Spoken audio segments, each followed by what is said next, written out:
Good morning and happy Thanksgiving to everyone. Welcome to today's webinar, What Families Need to Know About Planning for a Loved One with Special Needs, presented by Elville & Associates Managing Principal and Lead Attorney Stephen Elville. My name is Jeff Stauffer, Community Relations Director with Elville & Associates, and I'll be moderating today's event. Welcome to those that are new to our educational webinar series and also to those that are frequent attendees. We appreciate you being here today. So if and when you have questions, please note them in the questions panel on the right-hand portion of your screen, and we will take time throughout the presentation to address them. Your questions really help the presentation and add value. They help others learn. So please don't be shy in posing your questions at any time. You received the presentation yesterday by email from me to take notes on it if you wish. And if for some reason you did not receive the presentation, it is available in the section marked handouts in the panel on your screen to download at this time. For our professionals on today's webinar, welcome. You may receive 1.5 continuing education hours for attending. And per my attendance records requirements, please email me your ID number. And for CFPs only, I also must have the last 4 digits of your social security number as soon as possible so I can submit your CE hours for approval. Everyone will also receive a post-webinar feedback email right after the presentation, and we ask that you please just take a couple minutes to fill out this very simple survey to offer us your feedback about today's presentation. Here at Elville & Associates, we want to be a resource to you and your family's planning needs, So consider a free consultation or document review with Steve after today's presentation, and use this educational presentation as a jumping off point to get your planning started. Consultations are a great way to get your specific questions answered, have Steve understand your individual situation, and help create solutions and a path forward for you. So we look forward to meeting you and being a resource to you in any way now and in the future here at Elville & Associates. So I'd like to offer Steve and the firm a brief overview, and I'll give you some information before we get started. So you should be able to see my screen here. So Elville & Associates, we were founded in 2010 by Managing Principal and Lead Attorney Stephen Elville. We have a number of different practice areas that we work on here at the firm, including estate and special needs planning, elder law and elder care planning, estate and trust administration, business law and succession planning, guardianship and litigation, and tax planning and asset protection. We have 7 attorneys, 12 staff members, and 5 locations. And Steve and I are coming to you live from the Columbia Gateway Community location here in Columbia. Our mission, as it always has been and always will be, is to provide practical solutions to our clients' needs through counseling, client education, and superior legal technical knowledge. We do focus on education here a lot at Elville & Associates, and we do that in several ways. Through our planning processes with our clients, we offer over 100 educational webinars and workshops in the communities we serve each year, and also by way of our accredited client care program. We're one of only 2 firms in Maryland to have an accredited client care program, or CCP as we call it here, accredited by the Client Care Academy in Boston. We also work with the ideals of client education, collaboration, and compassion in mind with every client every day here at Elville & Associates. A little bit about Steve. His work as an attorney for the past 20+ years has been centered in elder law, special needs planning, and estate planning, with an emphasis in the areas of tax planning and asset protection. A member of many different national membership organizations, including the National Academy of Elder Law Attorneys, the Academy of Special Needs Planners, and the National Network of Estate Planning Attorneys. He works to bring peace of mind to clients by creating solutions to their needs through counseling, client education, and the use of leading-edge legal technical knowledge. A very seasoned speaker and presenter, if you haven't heard him talk before, presenting at many webinars, workshops for businesses and their employees, conferences, and continuing education events each year. Steve was also named to the Maryland Super Lawyers list for a 7th time in 2022, and we'll see what's in store for 2023. He also had a feature story written about him in the National Super Lawyers magazine about the Elville Center for the Creative Arts, which is our firm's charitable organization he founded in 2014, and I'm very privileged to be the executive director of. So if you'd like to learn more about the Elville Center and how we work to make a musical difference in the lives of children each day, please reach out to me, and I'd be very happy to share our story with you when we have a little bit more time. But we're going to go ahead and talk about special needs planning right now. and we're going to go ahead and get started. So let me pull up the presentation. There we go. Before we dive into that, though, we have one more thing to do. And we'd like to get to know you and what's brought you here today. So we have a very brief poll. And it is to get to know our audience. Please tell us what has brought you to today's webinar. And I'm going to launch that poll. There we go. And your choices are: 1, I need to set up planning for a loved one with special needs. 2, I have planning in place, but it needs to be revisited, which is not out of the ordinary. 3, I'm a financial advisor here to learn to benefit my clients. Or 4, I'm an interested family member here to gather information. So make the choice that best suits your situation, so we know a little bit about who we're talking to today on this day before Thanksgiving. Hope you all have some great plans for the Thanksgiving holiday, which is very important to us here at Elville & Associates.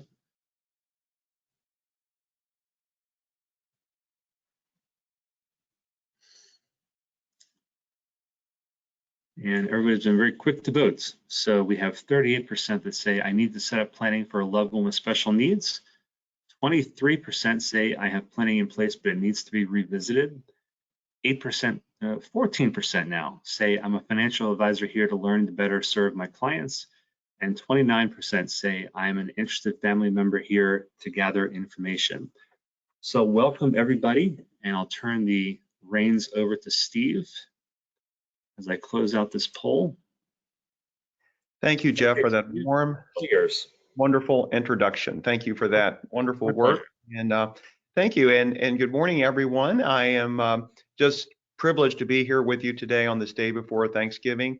I know many people are traveling, many people are getting ready to celebrate, many people are shopping, many people are cooking. So we're understanding that all of that is going on. It's a beautiful day outside of my conference room here in Columbia, Maryland at Elville & Associates. And so I'm just wishing you warm holiday wishes in advance. And I thank you for your time and attention on this Wednesday morning before Thanksgiving, and your willingness to be educated and to continue your search if you're putting planning into place or revisiting planning, or if you're an advisor or family member. We have a wonderful, diverse group here. So Jeff is going to be managing the slides for me this morning. What I'm hoping is that this is going to be a substantive discussion, because we always try to convey that kind of substantive information to you in these workshops. We want you to take this presentation if you've never seen it before, and I want you to kind of get the idea that this is kind of a mini master class on special needs planning, and you're not going to absorb all of it, let's say, in one day. But with this tool that hopefully you will use and keep handy for a reference tool, you'll be able to know maybe 90% more than anyone you know really knows as a layperson about special needs planning. So we really want to bring that information to you today. We want to educate you. We want to give you a path forward. We want to educate family members. Just all of those things are part of our goals. And I could not do what I do without Jeff and his wonderful talents as a moderator and our community relations director, but also I could not do what I do without our staff and attorneys here at Elville & Associates. So I'm so very appreciative of that. Also, I'm very appreciative to have the privilege to be part of the special needs planning community here in Maryland. So we are very blessed. Let's get right into the material. And again, I wish you a happy Thanksgiving in advance. Okay, Jeff, let's get right into our first slide, and I'm going to minimize some of the distractions on my screen. And we're really talking about why should we plan at all? Well, obviously there are many reasons to plan. One of those reasons is really to enhance the quality of life for your loved one and to really maximize their potential. Now, this is going to be something that is very personal to you and your particular loved one's situation. So we know that those are varied situations, and but the idea is to provide a world of support. Of course, we have the world of public benefits. We have that kind of world. But the idea here is to create a secondary world, and you'll get more of an idea of what I mean as we go through this. Okay, Jeff, let's go to the next slide. Okay, so as part of this planning process, we want to think about the financial aspects. So important. We don't know how much money we're going to have when we pass away, so we want to be thinking about how are we going to fund a special needs plan. We want to understand public benefits, leverage these means-tested benefits as we call them. And not surprisingly, most people don't understand these concepts. Most trustees don't understand these concepts. So it takes time and effort to really understand these things, but there are tremendous benefits to understanding them. The benefits of planning also include getting a proper team of advisors in place. So what we're really talking about here today are highest and best practices. So for example, something simple like this concept. If you're a person that does not have a financial advisor, you may not have a CPA, you may not have a special needs or elder law attorney, you may not have an advocate for your loved one. These are people that we want to players, I should say, that we want to put in place for you. And we're here to help you do that.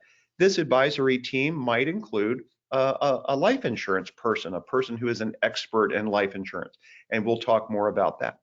Many of you are concerned about housing, so the benefits of planning include how are we going to provide for housing for our loved one? And as we go to the next bullet point, how are we going to provide for a similar topic, advocacy, caregiving? How are we going to coordinate that throughout, I should say, the entire family? How are we going to protect the beneficiary as part of the advocacy and part of the caregiving and part of the overall plan? And for some of you, not all of you, it will be important to preserve assets for future generations. So God forbid, when your loved one passes away someday with disabilities, then there are techniques to be able to preserve assets for future beneficiaries. All of these things are part of the overall planning picture. Okay, Jeff? And so what you're going to see throughout this presentation is, in my experience, it's important to re-emphasize things. So Jeff and I like to say we're going to be intentionally redundant throughout our presentation. So I'm going to repeat myself a couple of times here just to emphasize certain things. So we want to have the right team of advisors. And this is something that if you've never thought about this concept, I'm going to call this the advisory team. And for this presentation, we might call this the special needs advisory team. Again, a CPA, a financial advisor if you don't already have one, a lawyer, a life insurance person, or an advocate. But more importantly, as we talk about in some other webinars that we have about achieving perfection in planning, perhaps more importantly, we want to make sure that these advisors are actually communicating. Okay, making sure the planning, bullet point number 2, making sure the planning has flexibility. We're living in a changing world. I don't think any of us would dispute that. We're living in a very fast changing world and in many ways an unpredictable world. So we want to provide for future flexibility in the planning. Again, an advisory team, advocates, and this would include, as far as flexibility, something called a trust protector, which we're going to talk about a little bit more in the presentation. A trust protector is a special fiduciary, and we're going to talk about how this special fiduciary, which is not required, but we recommend it, how this individual can provide flexibility to the planning. Okay, Jeff. So we're going to talk about now, what steps should you talk about or take today with your family, with yourself as an advocate for your loved one? Well, first of all, we want to think about it. And that's going to sound very funny, but we want to take the time to think about it. A couple of years ago, as we were dealing with all of the problems related to COVID, Jeff and I, as we give so many presentations, we kind of came to this epiphany that what we really are doing here at Elville and Associates is we're not only educating people, but we're giving people time to think. And my experience with families with a loved one with disabilities is that many times you just don't have that. And I'm not saying that's exclusive to the special needs community, but it just seems to be one of the things that I know you are probably dealing with is this, where do I get this time to think and consider my options? We want to make sure that you have that time to think. And as you do consider all of the issues in a counseling environment, where will our loved one live? What kind of care will be required? Will there be a guardian that will be needed? Or can I avoid guardianship of my loved one through supported decision making or other mechanisms that are now in the law? Who are the people that are going to be involved? What kind of financial support or lifestyle am I trying to achieve here? In other words, in the planning, am I going to be more liberal? Am I going to be more conservative? Yes, you can kind of balance that act, and you can kind of consider how you want to be in your approach as far as flexibility, liberal in your approach or more conservative. How can I build layers of protection? And how can I understand the process? Not only having time to think, but understanding what is this process, a methodical process that we can walk through to actually help you achieve your goals. Because remember, in all planning, whether it's tax planning, charitable planning, regular estate planning, financial planning, whatever it is, of course, we want to identify our goal and we want to have a purpose. We don't want to do planning without those two things. And before we go to the next slide, I just want to emphasize to you that if you're on this webinar this morning and you're not 100% sure, what is my purpose? Here, what is my plan? What are my goals? Well, part of the time to think that we talked about is really to help you attain that idea of what your goal is and to come to some conclusions about that. So that's what we're here for. Okay, Jeff. Now, one of the ways to do wonderful planning, and when I say wonderful planning, what I'm really saying is high-level special needs planning, planning that really goes above and beyond the ordinary, planning that tries to achieve perfection, is to use a memorandum of intent. So I'll say that again so I can be more clear. This is kind of a letter of wishes, or perhaps a letter of wishes on steroids, as I might say. This is something that gives your trust, your special needs trust, which I promise we will get to that. It gives the special needs trust life. It gives it a background. It gives it scope. So imagine that there are millions, thousands, millions of trusts out there, but very few of them really have a memorandum that you, as the grantor of a trust, you can attach a memorandum to the back of this trust and you can provide information about your loved one. What are their preferences? What are their eccentricities? Who are the people involved in their lives? What do they want? Who are their medical providers? Who are their family members, caregivers? All of these things give scope and life to the special needs plan. So you do not have to do a memorandum of intent, but I strongly recommend that you do.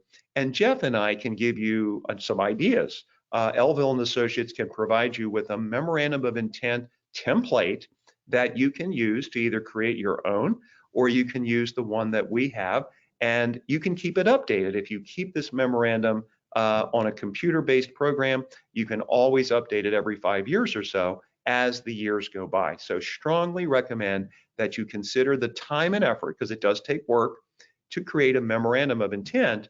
Possibly this is the most important tool in special needs planning, and it will differentiate your trust. If you create a special needs trust, it'll differentiate your trust from others. All right, Jeff. Now, part of this complex process that we're going to try to bring some clarity to is to start with all of these things in mind, but including estimating expenses for the future, using financial resources. Now, we at Elville and Associates are not financial advisors, but we do work with many financial advisors, and the financial advisors have many, many tools at their disposal. And we strongly recommend that you use the resources of a financial advisor, especially a financial advisor that understands your situation, understands how to go from point A to point B, about helping you think through how much to fund a trust, how much will be needed, what are the budgetary amounts and so forth that will be needed, how much will government benefits pay for in the future as we know them today. All of these things I want you to think through with your advisory team and not just in a isolation or in a vacuum. Okay, Jeff, let's go to the next step. And this is an old-fashioned spreadsheet. We're not going to belabor this because many of you can find resources online, or your financial advisory firm will have many tools. So we want you again to think through costs, expenses. How much income do you have now? How much will be needed in the future? What is your vision of the future? And part of that vision is going to have to do with housing and so forth, which we're going to talk about here in just a few slides. Okay, Jeff. Now, as you think through these preliminary issues, we're talking about your loved one here. This is a person who has the right of self-determination, no matter what their level of disability is. And this is evidenced by the new supported decision-making law, which we're going to be talking about here at the bottom of this page. So supported decision-making basically says that a person with disabilities, no matter what their level of disability, can make decisions for themselves at some level, whether it's a very high level or a very low level, providing that they have the support to do so. So a person can make decisions with disabilities. They have a right of self-determination, and that's going to vary, meaning their ability to make decisions is going to vary, but they have this right of self-determination even under guardianship. This is the new law, which we're going to talk about. And the idea here is, how do we approach our loved one's right of self-determination? So for some people, because we want to stay on time here in the presentation, for some people of higher capacity, meaning they have the mental capacity to understand decision making, and they still have disabilities, but they have this mental capacity, they can sign powers of attorney and advance directives. These are financial powers of attorney and medical advance directives. And in those documents, they can indicate who their agents are. If I can't do it myself, then my agents can do it for me. Now, on the extreme other side, we have the traditional notion of guardianship. And that notion of guardianship is that it's a loss of all legal rights after all alternatives have been exhausted. All lesser restrictive alternatives have been exhausted. So for some people, and for some of you on this webinar, your loved one is under guardianship or will be, and you know that that is what's going to be needed because that is going to protect them from vulnerabilities. It's going to be needed because their disability is profound, let's say. But in the middle, and this is a very elementary way of discussing this, and I hope that's okay. In the middle here, we have supported decision making, the new law as of October 1st, 2022.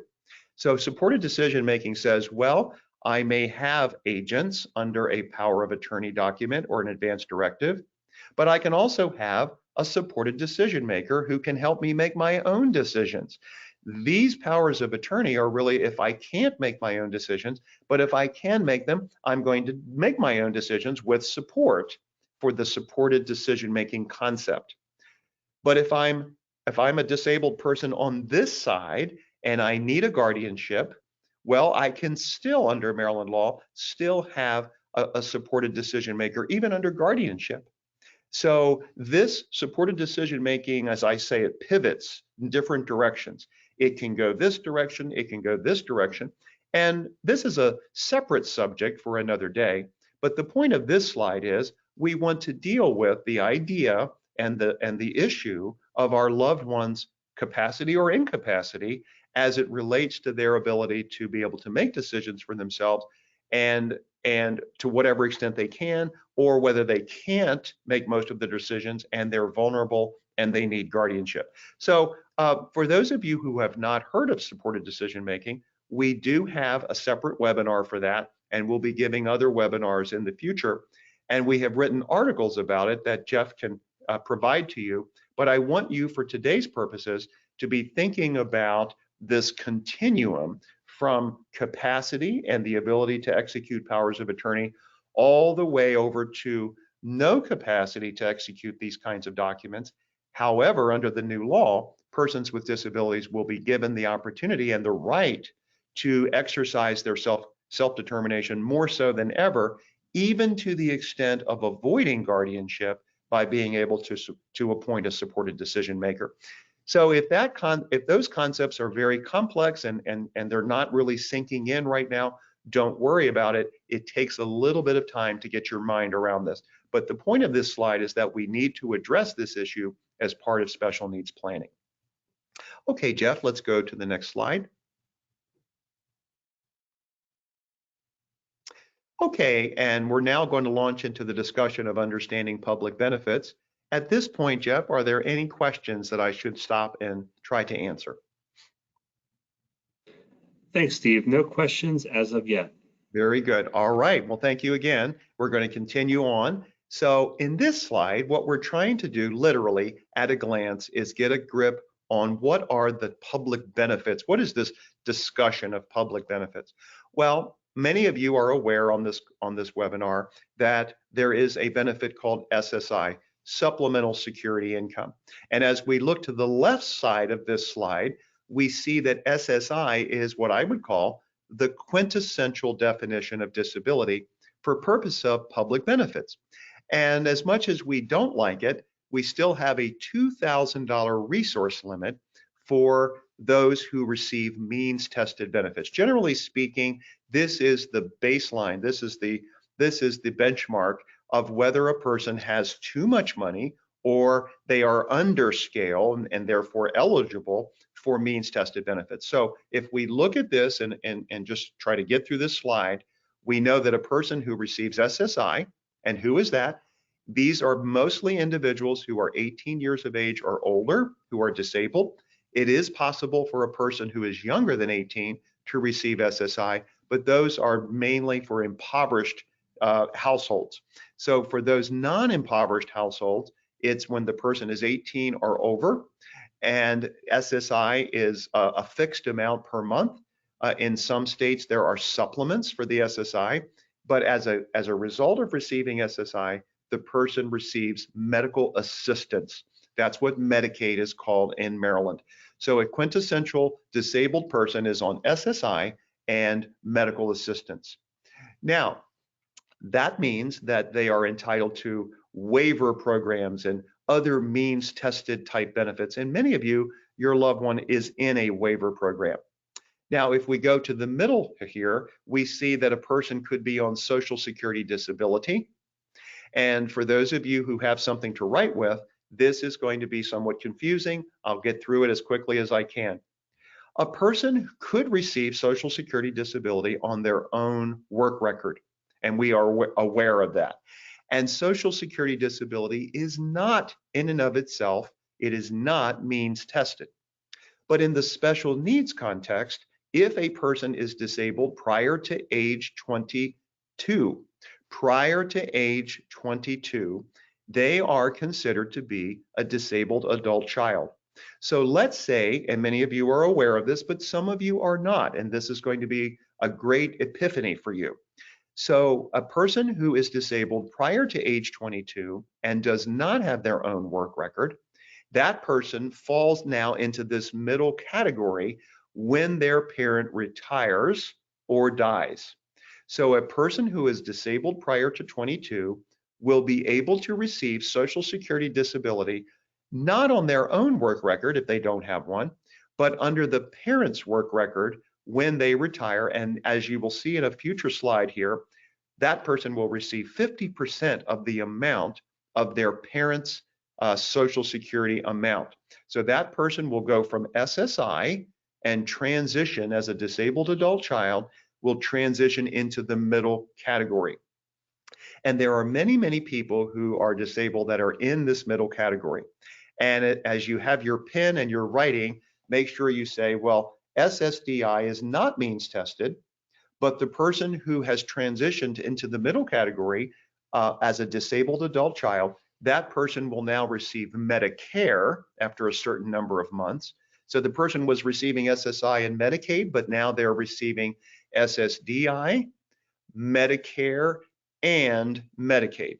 So as you think through special needs planning, and we talk about preserving these public benefits or these means tested benefits, it's going to apply both to the SSI recipient, and generally it's going to apply to the SSDI recipient, because the person who transitions into the middle category, that person will also many times have means tested benefits. So a special needs trust plan that is designed to create this world of support, but also to preserve public benefits, it's going to apply to both the SSI and SSDI beneficiary.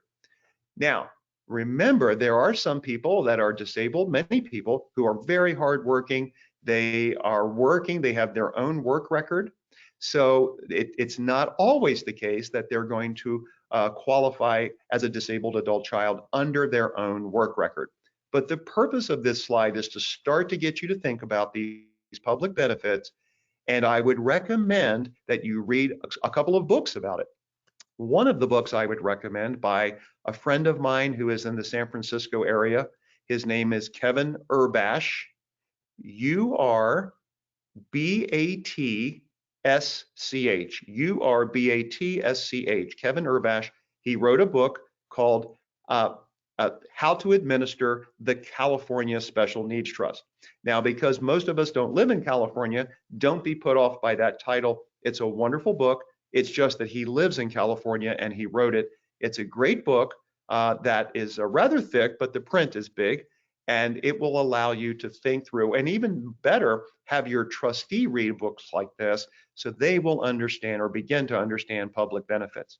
We're not going to spend much time on the right category, except to understand that HUD benefits, or Section 8 housing, this poses its own challenges in the sense that any distribution from a special needs trust for the benefit to or for the benefit of a beneficiary can cause the rent to increase under a HUD housing.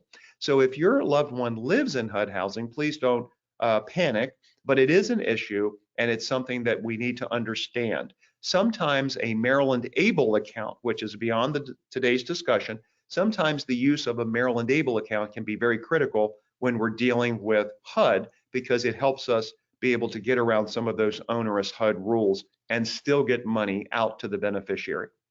Okay, Jeff, let's go to the next slide, and we're going to persevere through here. Okay, before we go into that slide, we have one question, Steve, if that's okay, before we get too far away from supported decision making. And the question is, can a supported decision maker be a relative? Thank you for that wonderful question. And yes, the answer is yes. Under the new supported decision-making law, it can be a relative, and it can be verbally that this person appointed you, the relative, I should say, as their supporter, or it can be in writing. And of course, as a lawyer, I like to see it in writing, but the new law says it can be either way. Thank you for that question. Okay, we're not going to spend too much time in our presentation on these particular mechanics of SSI.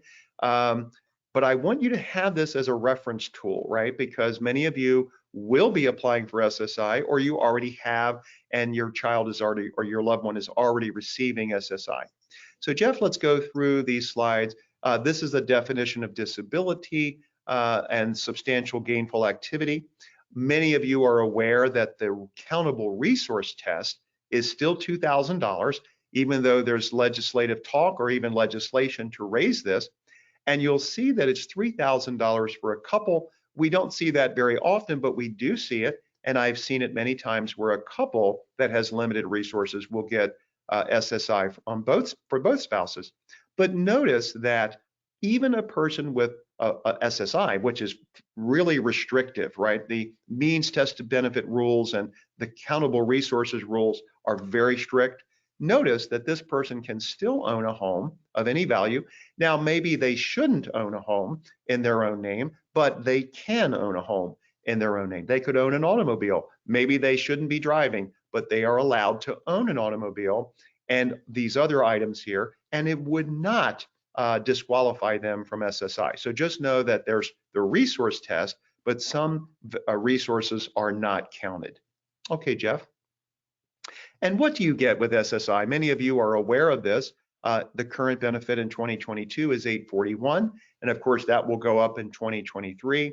SSI is for food and shelter, and there are strict rules. The Social Security Office in Baltimore is really the SSI headquarters.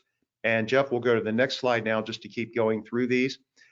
As we become more educated about public benefits, we understand that people that are on means tested benefits like SSI, that there is the concept of unearned income and earned income, and we have to be very careful. And this is a challenge because many of you want your loved one to be able to work and to be happy and to be engaged every day, and many of them are. And yet, if they earn too much money, it will reduce their SSI to zero. And then what do we have? We have a situation where they could lose their medical assistance benefits. So this is a balancing act that's not pleasant, and perhaps these rules will change, but we need to understand that we don't want our loved one, as tough as it is, to earn too much money and their benefits to be reduced to zero in various ways. There are concepts of in-kind support and maintenance. Many of you are familiar with this. Because the SSI is for food and shelter, if your loved one is living with you, you are providing food and shelter, and therefore SSI will be reduced by 1/3. And we want to avoid that through certain techniques, which is fairly easily avoidable, but we just don't want to lose that 1/3 unless we absolutely have to. So Jeff, we'll go to the next slide. SSDI eligibility. We're not going to spend a lot of time on this either because I want to get to the broader material. But I also want you to know that this is a resource for you as you think about SSDI. Jeff, let's go to the next one because I want to show our audience about the disabled adult child, I should say, benefit. And this is what we were talking about earlier. And I find that 80% of parents with a loved one with special needs or grandparents are not aware of this. And this is a very important thing to know, that if your loved one was disabled prior to age 22 and does not have a work record, their parents' work record will substitute for them. And after the parent's death, the child or loved one will receive 75% of that parent's amount. So this is a very big thing for you to know because it can give you peace of mind about most of the time your loved one receiving a higher amount of income in the future, usually a higher amount than SSI. Okay, Jeff. Medicaid and Medicare, these are resources for you. These are educational resources. I won't spend a lot of time on these. Jeff, let's go to the next slide and the next one. Section 8 housing or HUD housing, we know this is a challenge. Here's a simple example of how an ABLE account, Achieving a Better Life Experience account, can be used to get around some of the onerous rules. There is such a thing as nice HUD housing. It's not all terrible, and many of you may have a loved one living in HUD housing. We have beneficiaries of trusts that we're part of that have HUD benefits. We know that when we make a distribution to the person or for the benefit of the person, which is most of the time what happens for the benefit of the person, it still creates an issue with HUD, in that HUD can raise the rent and will raise the rent because they deem these distributions to be income. So what we can do is establish if that person is eligible for an ABLE account, meaning they were disabled prior to age 26 and have a valid disability. An ABLE account can distribute money to or for the benefit of the person, even though it's not really a trust, it's an account. But through the ABLE rules, the ABLE distribution to a beneficiary or payment of something for a beneficiary does not cause the same problem as the HUD income problem. It's a way to get around that. So that's just one of the many uses of an ABLE account, but this is the extent to which today we have time to talk about housing and Section 8. But we know, as we go to the next slide, Jeff, we know that housing is a very important thing to you. It's near and dear to your heart. It's worrisome. And as we continue, Jeff, with the next slide, and we start talking about housing, this is one of the big issues that we have to take time to talk about. What is your vision for this? Will your loved one be in group or program supported housing? Will you provide housing? Will the supplemental or special needs trust that you're going to establish, will that own your residence at your death? Will your residence continue into that trust where your child might be able to live independently or with support or with others that will live with him or her? And or are you simply going to leave a supplemental needs trust for your child or loved one, and the trustee will determine at that time about housing? So we are aware that this is a very big issue that's concerning, and it's part of our discussion, and it's a huge part of the planning. Okay, Jeff. And we'll just go ahead and go through these slides and get to the special needs trust. But as I wrap up about the housing very quickly, just remember that a special needs trust can own a house, and a special needs trust can purchase a house. And even though our loved ones might be eligible to own a house, they probably shouldn't most of the time. And even though they're eligible to own an automobile, they probably shouldn't. But my point is that housing is part of a special needs plan. Okay, Jeff, I'm going to stop just for a moment and see if anyone has questions before we launch into what I know many people are waiting for, which is the discussion of the special needs trusts. Thanks, Steve. No further questions as of right now. Very good. All right. All right. Well, whether you're cooking or whether you're at your desk, wherever you may be, I'm getting ready to now launch into the discussion of special needs trusts. So I want you to think in terms of two types of special needs trusts. And I'm actually going to use different language here to identify each one. So the third party trust, which is the first one that you see in this gray box, this is the bread and butter of special needs planning. This is the one that you as parents or grandparents or siblings, whoever you may be, this is the kind of trust that you can establish for your loved one with disabilities. And this is the one that's commonly used in wills or revocable trust plans. And it is simply this concept that the money that's coming into this trust is coming not from the loved one with disabilities. It's not their money. It's coming from a third person. It's coming from you into this trust or from other relatives, anyone who would leave money for the benefit of this person. So it's coming from third parties.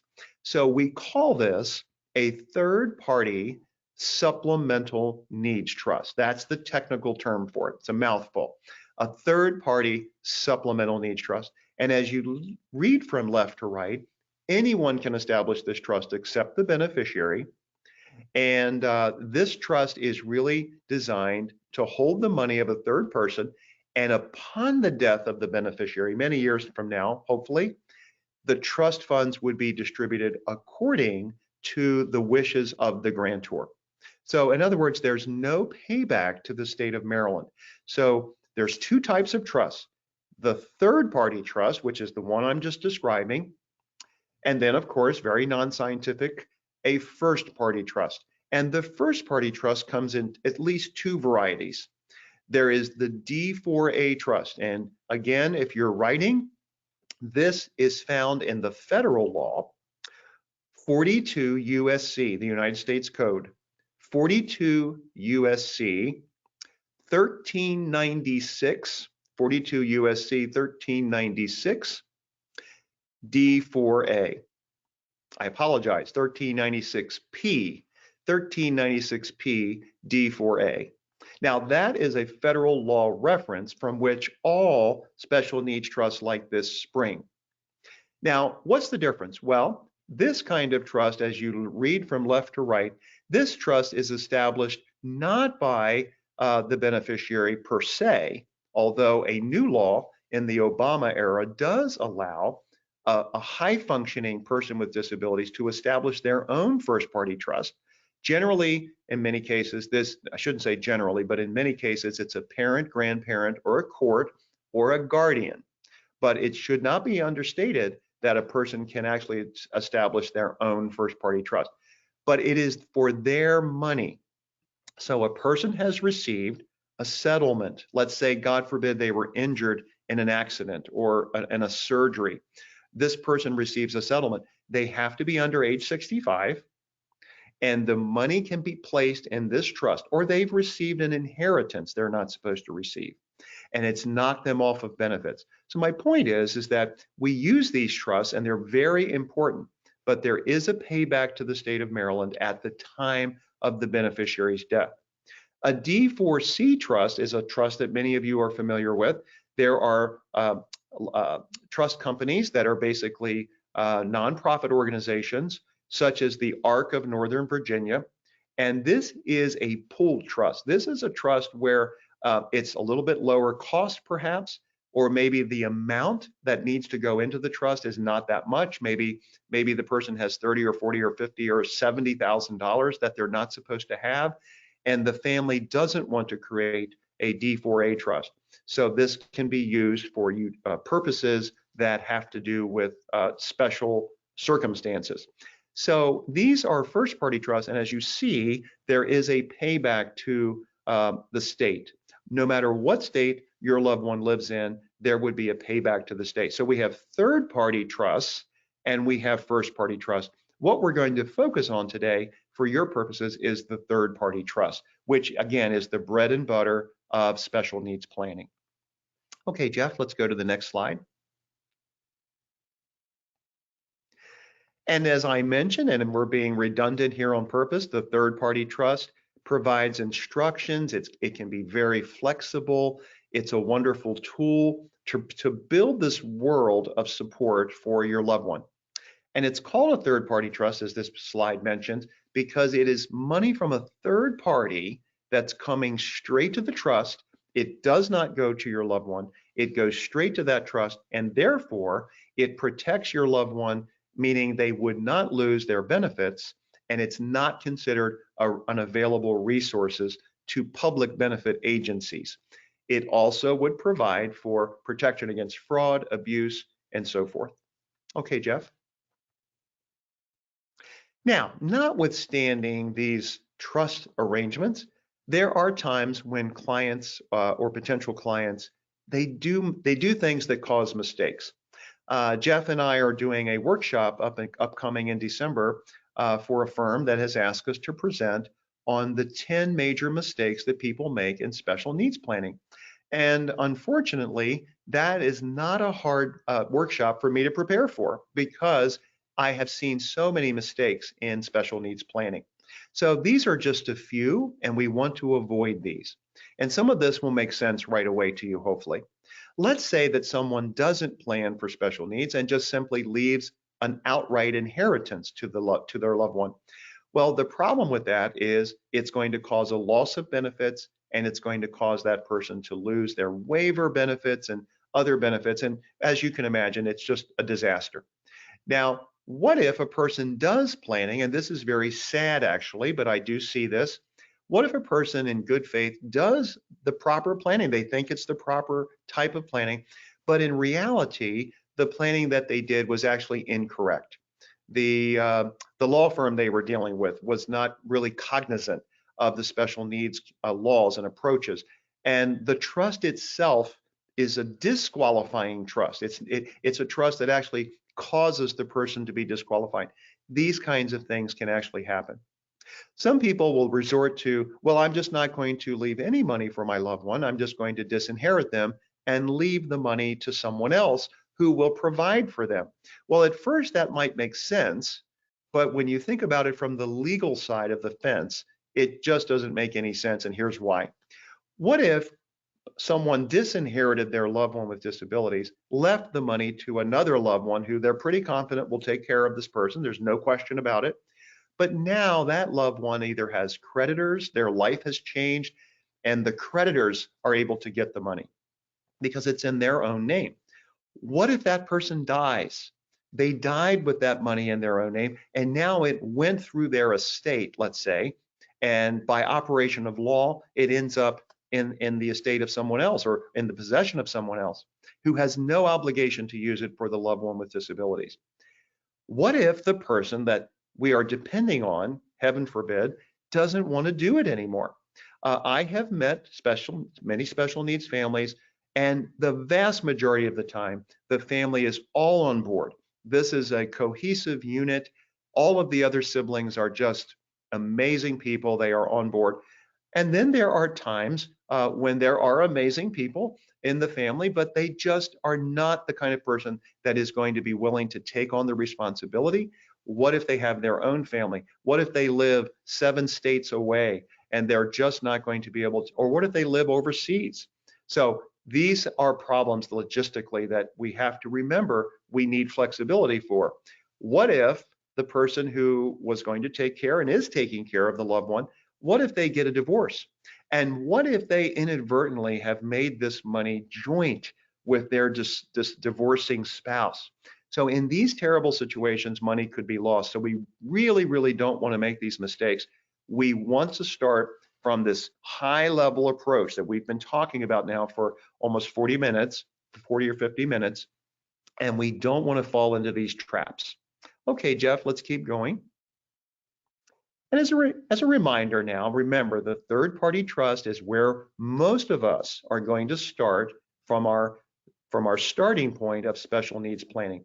This is money that comes from you or another relative, and the beneficiary does not hold title, and the beneficiary is not the trustee of that trust, and therefore that money under federal and state law is considered to be exempt, but it can be used for your loved one, and it is a discretionary trust as opposed to a support trust. So let's say that you have a loved one who is not disabled.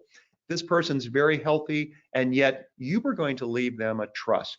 Well, that trust might be for their health, education, maintenance, and support, with the big S word there being support. Well, that is not a discretionary trust. That is not a special needs trust. Under the Maryland Discretionary Trust Act, a discretionary trust would be one that does not provide for the maintenance and support. So this is very worrisome for parents because the third party trust, the discretionary trust, deliberately says, intentionally says, that it is not available for maintenance and support. And it's discretionary. And that's what protects your loved one. And that's something that you have to get used to, and you have to get your mind around that to start to understand how this protection actually works. Okay, Jeff. And in this process, we're talking, oh, I'm sorry, Jeff, there we go. So as we are thinking through now the design of a special needs trust, or what I'm going to more appropriately call the third party supplemental needs trust, we're going to look at different features. And none of these features are actually required, but we at Elville and Associates recommend that you create this very broad, very flexible trust that provides for all of these future contingencies that have to be thought through, but it's not required. But here are a few of those features. So we want you to have the potential for your trustee to call together advisors. Now remember, trustees can hire professionals. They have the ability to hire lawyers and hire CPAs. They need to understand that as well. But this is talking about the ability of a trustee to hire or convene with people in a committee setting, a social worker, service coordinator, psychiatrist, regular MD that your loved one sees, anyone that might be needed if the trustee has a big issue to deal with, a really big issue. And there are times when these things do happen. Trust protectors, we talked about this earlier. For many of you who have not heard of this concept, this is going to take just a few minutes to get your mind around. Remember that up until about, I'm going to say about 8 to 10 years ago, trusts were designed in special needs, in the special needs world, with really very little flexibility. But it was an understood thing, as a silent but understood thing, that special needs trusts need flexibility. And there are times when they simply just have to be amended by whatever resources are available. Well, that's a long story short to say that the law provided for in 2014 in Maryland the introduction of something called the trust protector.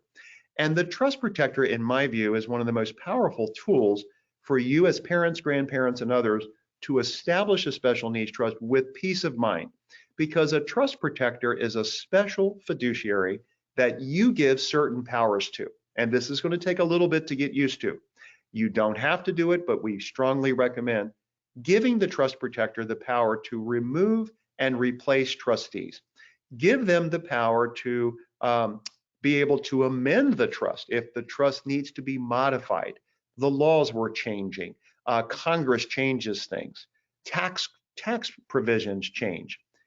Give the trustee the ability to review an accounting, because what if the trust protector were to need to ask for an accounting because the trustee, I should say, did not provide the accounting?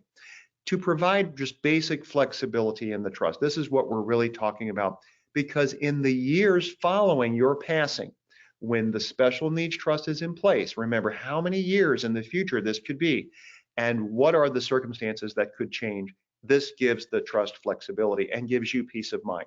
Jeff, let's go to the next slide. This is a slide that Jeff and I have put together, and it's not kind of a fancy slide, but it really shows, in my view, what are the major provisions of a supplemental needs trust today. Well, obviously, you would take a lot of time to think through trustees. I just mentioned trust protectors, and you'd want to think through that, plus successor trust protectors. We could discuss that more in person. Maryland Able. So let's say that you have an Able account for your loved one, but you like the idea that your trustee could further fund the Able account. Well, we want to make sure that those provisions are in there. Provisions for advocates. We're strong believers in advocates. Just this past week, I called a life care manager that I work with, and I had that person go meet an adult with disabilities who had issues. And so we want to empower the trustee to be able to hire advocates. And as I simply said at the beginning, we want the trustee to read the trust. And the old style trusts that used to be drafted many years ago, they don't address these issues.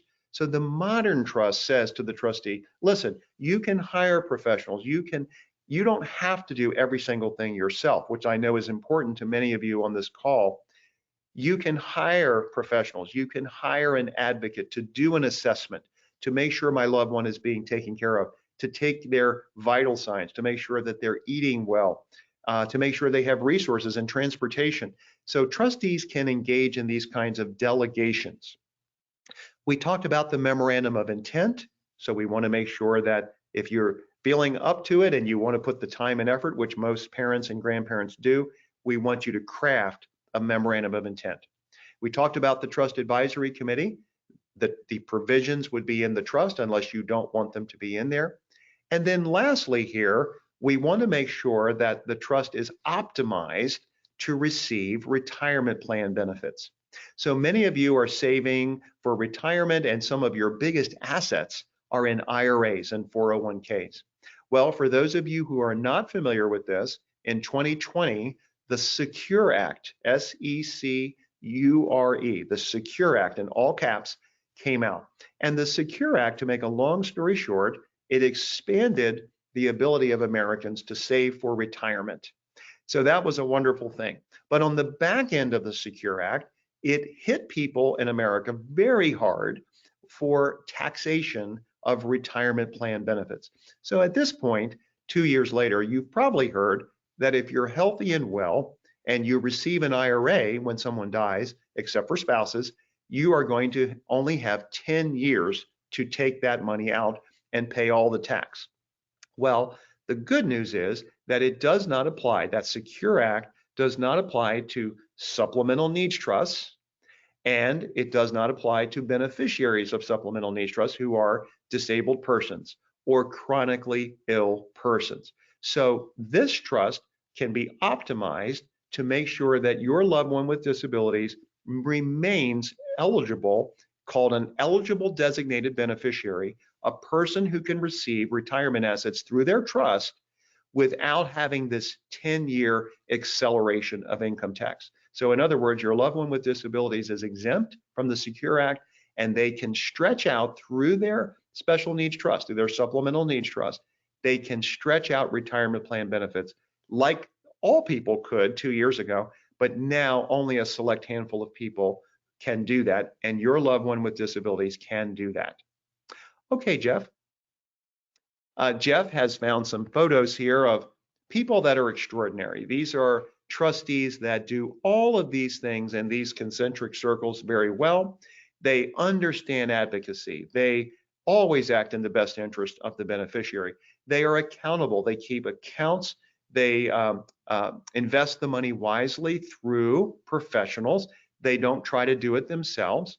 And by the way, this is one of the big selection of trustee issues is, does the trustee understand these responsibilities? Okay, so if we look at these circles in the world of special needs and outside the world of special needs, these kinds of bullet points here that you're seeing are really good benchmarks for the kinds of persons you should be shooting for to appoint as your trustees. And that discussion is beyond today's discussion about whether it should be an individual trustee or a corporate trustee. These are various considerations or a combination of both. So look at this slide as a tool and just understand that in a perfect world, we want a trustee who is strong in all of these areas. And these perfect people may or may not exist, but these are best practices and ideal things that we should be shooting for. Okay, Jeff. Now, many of you are concerned about what can a supplemental needs trust pay for? Well, the third-party trust is quite liberal, and anything that's generally for the benefit of the beneficiary is fine, basically, unless you've said otherwise in the trust. Now, in a special needs trust, like the first-party trust that we discussed, this is the one that's established under state and federal law. The restrictions are a little bit more on this trust. There has to be an accounting every year. But let's go back to the general bread and butter of special needs planning, which is the third-party trust. What this trust can do is make the beneficiary's life better. The trust can provide for lots of lifestyle things, and you can draft this trust as more conservative, which says only spend this trust fund for things that government doesn't pay for. Now that's pretty strict. And many of you will want that because you want your money in the trust to last as long as possible. But you can be more liberal than that and make the trust just really purely discretionary in the sense that the trustee could pay for those types of things, or they could pay for things that government actually does pay for. And it doesn't have to be strictly a supplemental needs trust in the strict sense. So this is something that's a counseling issue and something that you would work through in a one-on-one counseling with us. Okay, Jeff. Again, how much should we fund into the trust? Life insurance is a wonderful tool. In estate planning, we like to call life insurance the Swiss Army knife of estate planning because it has tax benefits and it has income replacement benefits. It has wealth transfer benefits. And in special needs, it just generally, in my view, has the power to turbocharge the plan. So let's talk about this for just a minute. If we all knew exactly how much money we were going to have when we died, then there wouldn't be any reason to have to worry about this. And most parents or grandparents fund a supplemental needs trust at the time of their deaths. But in a perfect world, we would fund these trusts during life. So we only can do what we can do, and that's why we want to avail ourselves of resources, okay? And we want to make sure you know what your options are. But in a perfect world, everyone would create this trust and they would make sure that the life insurance funding or other funding, if you have other assets above and beyond life insurance, that those things were put in place at the time of the creation of the trust. Why? Because again, we really don't know. We have projections and we have things called Monte Carlo simulations and all of those kind of things to show how much money we'll have in the future, but we really don't know. So this is going to be a counseling and financial planning team and tax planning team issue. How much should I fund into the trust? When should I fund the trust? And what should I use to fund the trust with? Okay, Jeff. Now, first party trust, we haven't spent a lot of time talking about this. In a perfect world, all parents and grandparents who are doing a third-party trust would also set up a first-party trust. Why? Well, because it's always possible that even though our loved one doesn't have assets in their own name, they don't really need a first-party trust to protect their benefits. Well, it's always possible that some well-meaning person is going to pass away and leave them money in their own name. So this goes back to the issue of when we are doing supplemental needs or special needs planning, we want to make sure that not only are you putting the proper assets into the trust and when, but we want to make sure that the extended family understands this. And this is not always easy to do. In most families, this is going to be kind of a given. These folks are going to be really interested in making sure that our loved ones' benefits are preserved, and they're going to be listening. They're going to be attentive. And in their own estate plans and in their own beneficiary designations, they're going to leave assets properly to the supplemental needs trust that you've established. But there are situations where parents and others are not really open about their estate plans, and this can cause a problem. What if someone dies and leaves a $250,000 IRA to a 15-year-old, and that 15-year-old just happens to be on the autism waiver? Well, that's going to knock that person off of their benefits, and that's why the first party trust is there as one of the reasons it's there, and that's a very important tool that we can have at that time. Now, going back to my first point, if we're establishing a general supplemental needs trust plan as part of your estate planning, it is a good idea in a perfect world to have a couple of hours of time spent to send this trust, the first party trust, a different trust, to the Attorney General, get them to approve it. There's no fee for them to approve it, and just have that trust in place. So in a perfect world, we would have a third party trust and the first party trust already drafted and in place and approved by the Attorney General, which is not that big of a deal in most cases. And now we kind of have the perfect situation. But let's go back to first party trust. They're there for a reason. It has to be for a person who's under 65, unless it's a pooled trust, then the age 65 limitation does not apply. Jeff, let's go to the next slide.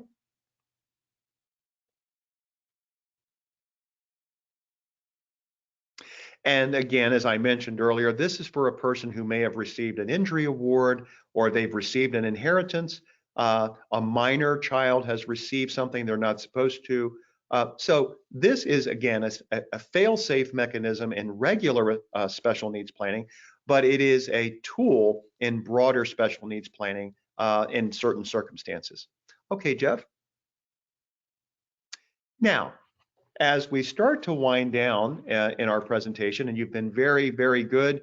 I've been going now for an hour almost, and we're going to start winding down. We talked about process. So we want you to know that at Elville and Associates, we have a process. We try to bring all these things into a way of thinking and a methodical process so that we can go through several meetings to put in the time and effort to really understand your goals and then to help put that plan in place. And Jeff here is illustrating the process that we have, which mainly is a process of education. It's a process of education and really design of your plan. And as I mentioned earlier, we talked a lot about guardianship. Some of your relatives and loved ones with disabilities are going to need guardianship, and there's just no way around that. It's the thing that's going to be needed.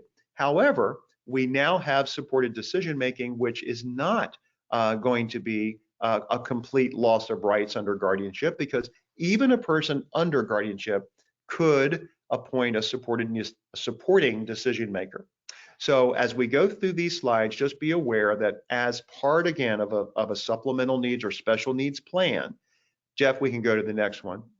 We need to be thinking about, does our loved one need guardianship? Are they so high functioning that they can go with a power of attorney or advance directive that avoids guardianship, or even supported decision making, which avoids guardianship? Or do we actually need a guardianship of the person, which is the normal or more quintessential guardianship of a person who needs a guardianship because they have disabilities, or the guardianship of the person and property because the person actually has assets in their own name above and beyond SSI or SSDI. And as we start to see now some of my key points about the supported decision-making law, much credit goes to Megan Rusiano and her coalition who put this law on the books. Many of you may know from other presentations I have made that Megan presented with me once 8 years ago or so at the arc of Frederick, and then to see what she has done since then. And now people in Maryland with disabilities have the right to make their own decisions under the law. It's recognized. And without going into all the details and giving you a spoiler of our other workshop on supported decision making, which I encourage you to watch, this brings up lots of issues for parents and supporters, which is that now the person that chooses to have supporters under supported decision making is actually able to take risks. They are recognized to be able to take risks, and as a result, be able to have freedom under their own right of self-determination. So this is a very wonderful thing in concept, and it's also a very scary thing for certain parents and loved ones. So as this thing will play out over the next several months, it'll play out in the courts, it'll play out in the new law, and it's a new world that I hope today I've given you at least a basic lay of the land, but this is a part of the discussion of special needs planning. Okay, Jeff. And we won't take time here to go through the slides for supported decision making, but this is a tool for you.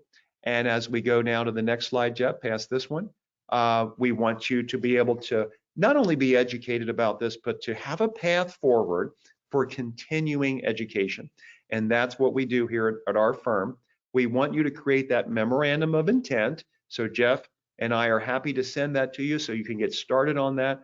We want you to have your own estate plan, and many of you do, some of you don't, but we review, generally speaking, we review existing estate plans at no charge. It doesn't take me very long to review plans, or our associates here review plans. So we want you to have a new plan if it's needed. We want you to revise your old plan if it's needed.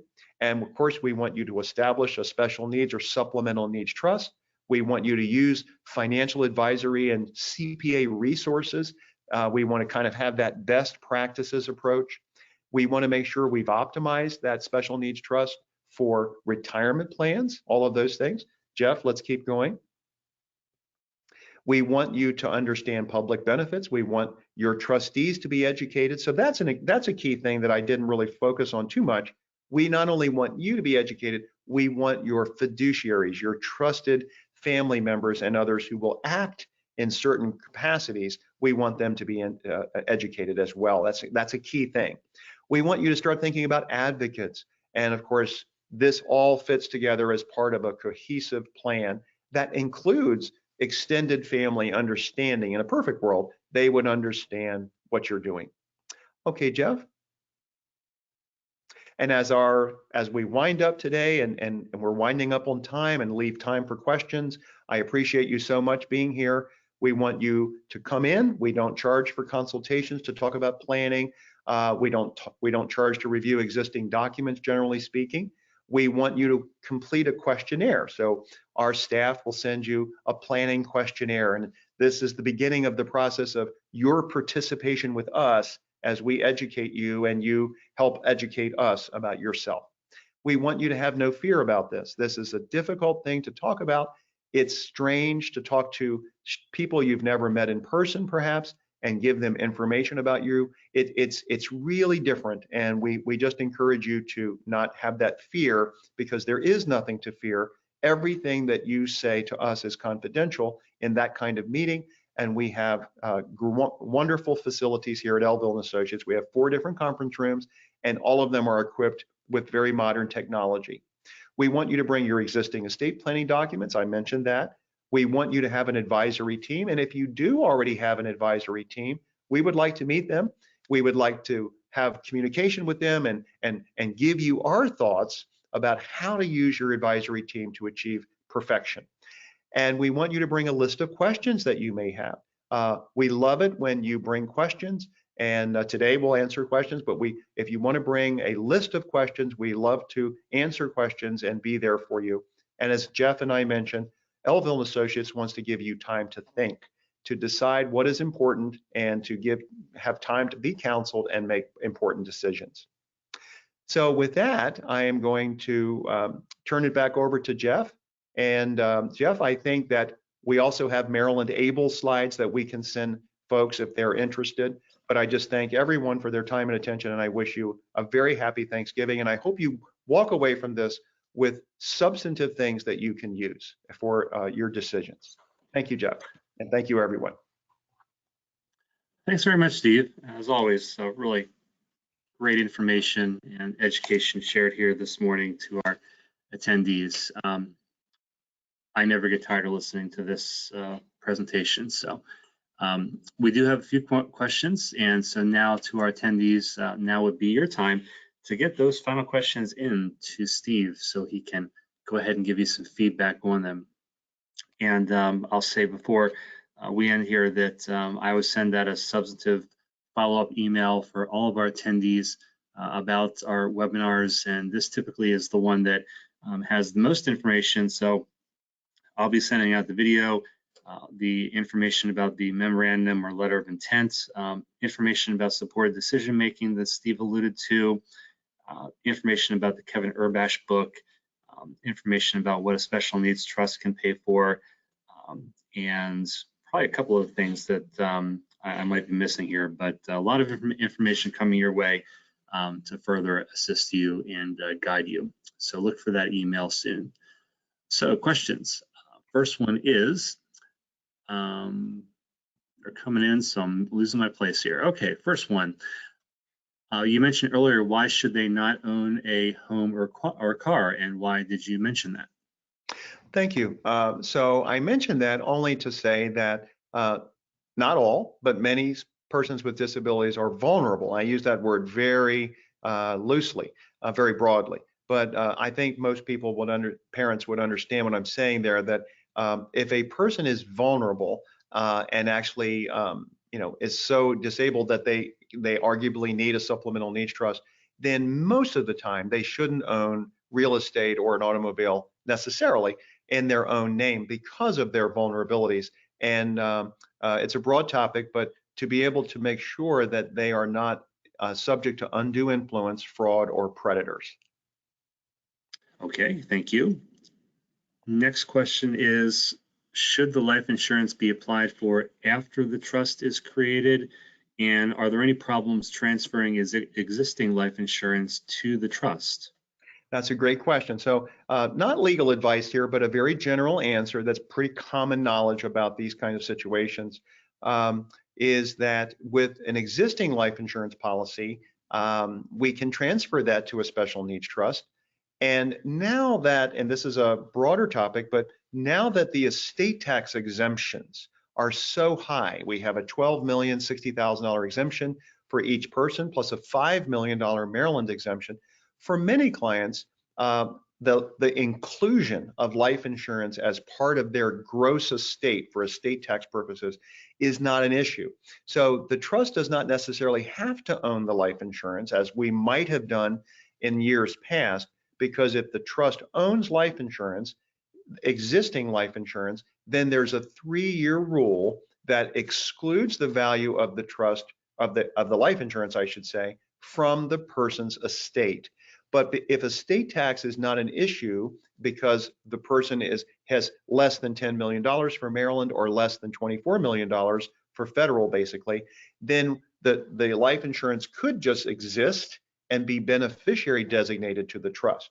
So the life insurance can be owned by the trust where appropriate, or, and there's the 3-year rule if it's existing. If there's a new life insurance policy that we want to be owned by the trust, there is no exclusionary period. Or the life insurance that's existing could just be beneficiary designated to the trust. Jeff, I think there was an initial part of that question that I skipped over. Yes, thank you. Should the life insurance be applied for after the trust is created? That's a great question. Yes, the general answer is yes. It does not have to be applied for unless you want to apply for the life insurance and have it owned by the trust and therefore excluded from your taxable estate, which is a whole different issue, from the beginning. Okay. Next question, is there a limit to the amount of money that can be in a third-party special needs trust?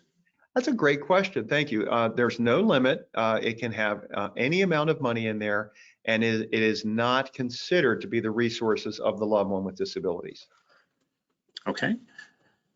And question, can you please send me the estate planning questionnaire and the ABLE account slides? Thank you all for the wonderful information. It's certainly our pleasure.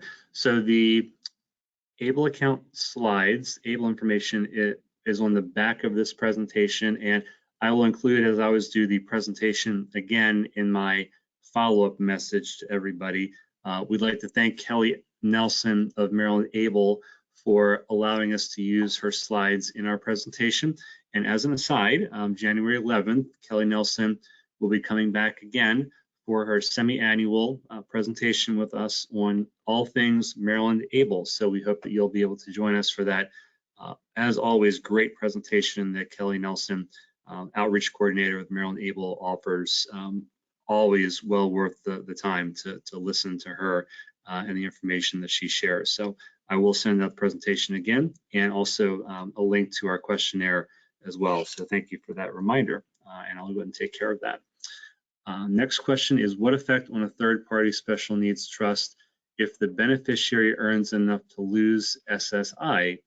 Is the beneficiary still qualified as disabled?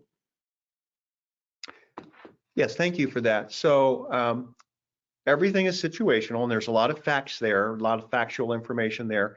But generally speaking, the third-party trust is designed to protect someone who is on means-tested benefits. Now, if that person no longer has means-tested benefits, then of course the whole purpose of the third-party trust could be thwarted in the sense that it's going to be protecting, but protecting no benefits, let's say. On the other hand, there are people who end up being very borderline with their disability, and their parents do the best planning they can, let's say in years past, and it's not uncommon for me to have a beneficiary of a trust, an adult beneficiary of a trust, an older adult, come up to me after a presentation and talk about the fact that they feel that the trust is no longer appropriate for them, and their parents had set up a third-party trust. So this is an issue where hopefully the trust is being established for the right reasons, which is there are means-tested benefits to protect. But if those means-tested benefits are no longer in existence, then the trust may be questionable as to its use, or maybe it still has utility for various esoteric reasons. So everything is case specific on that. Okay. Can you talk a little bit more about guardians versus trustees? If a family member is both, you had mentioned that this may not always be a good choice. We unfortunately don't all have many options. What is your advice or common examples on who guardians and trustees usually are? Well, that's a wonderful question. Thank you. So I didn't mean to imply that you couldn't be a trustee and a guardian. So for example, during your life, let's say you create a supplemental needs trust, well, you would be the trustees of that trust, and you may also be the guardian of your child or your loved one. And that's perfectly normal situation. But let's say that at your death now, that you have successor trustees.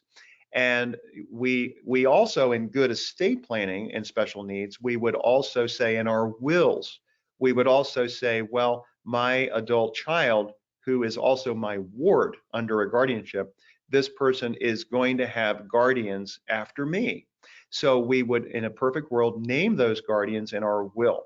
So going now to your question, at your passing, you can choose a trustee, and you can, of course, have a separate guardian for that would be appointed or continue for your loved one. And that might be two different individuals. Or the trustee could, and it's maybe very common, the successor trustee would be the guardian and the trustee. So it's really just a question of your family circumstances, your goals, and yes, it is possible for someone who's a trustee to let's say have a conflict of interest because that child that is the trustee is also a future beneficiary of the supplemental needs trust. You know, there's all kinds of variables in family special needs planning that is very family specific and has to be thought through. So it can be the same person or it could be two different individuals. The good news is that at least on the guardianship side, the guardian has to be accountable to the ultimate guardian, which is the court. So at least there's accountability there. And with the trust protector, whoever the trustee is, there can be accountability there, although the trustee themselves is supposed to be accountable regardless of a trust protector. So hopefully that's given you something to think about there. It's a complex question, but a very good one. Okay, thank you. And she does thank you for that comment. Very, very helpful, she says. Last comment is please send the memorandum of intent. I will make sure I send that out in my follow-up message to everybody here shortly. So last thing I'll say before we wrap up today, as far as our webinar series goes to round out the year, we have on December 9th, learn what elder law attorneys are advising clients this year in 2022. That's going to be with Steve. Look forward to that. And to round out the year, we have our wellness series with Michelle Fritsch, Dr. Michelle Fritsch, and Ms. Ellen Platt of the Option Group. Our topic for the 20th, which is our 14th installment of that series, is a celebration of gratitude. A great topic for this time of year. So hope to see you all on those presentations as well. So I want to thank you for being here today and wish you and yours a very happy Thanksgiving, and hope it's everything that you want it to be and more. And thank you for spending time with us this morning as part of our Elville webinar series. Hope you have a wonderful day, and we'll see you again soon.